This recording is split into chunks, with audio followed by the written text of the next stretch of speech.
Mga Gawa Kapitulo 1. Mahal kong Teofilo, sa aking unang aklat ay isinalaysay ko ang lahat ng ginawa at itinuro ni Jesus buhat sa pasimula hanggang sa araw na siya'y umakyat sa langit.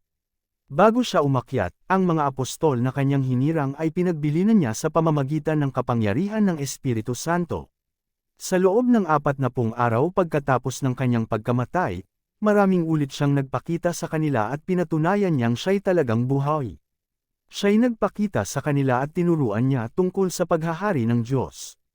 Samantalang siya'y kasama pa nila, pinagbilinan sila ni Jesus, "Huwag muna kayong aalis sa Jerusalem. Sa halip, hintayin ninyo roon ang ipinangako ng Ama na sinabi ko na sa inyo." Si Juan ay nagbautismo sa tubig, ngunit di na magtatagal at babautismuhan kayo sa Espiritu Santo. Ang pag-akyat ni Jesus sa langit. Nang muling magkatipon si Jesus at ang mga alagad, nagtanong sila kay Jesus, "Panginoon, itatatag na po ba ninyong muli ang kaharian ng Israel?" Sumagot si Jesus, "Ang mga panahon at pagkakataon ay itinakda ng Ama sa kanyang sariling kapangyarihan, at hindi na kailangan pang malaman ninyo kung kailan iyon.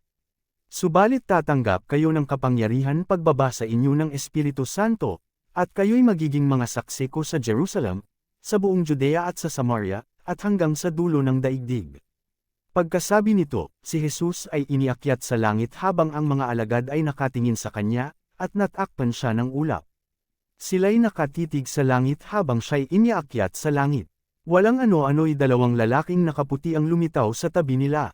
Sabi nila, "Kayong mga taga-Galilea, bakit kayo nakatayo rito at nakatingin sa langit? Itong si Jesus na umakyat sa langit ay magbabalik gaya ng nakita ninyong pag-akyat niya."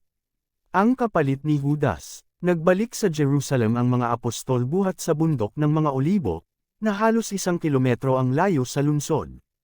Pagdating sa bahay na kanilang tinutuluyan, umakyat sila sa silid sa itaas.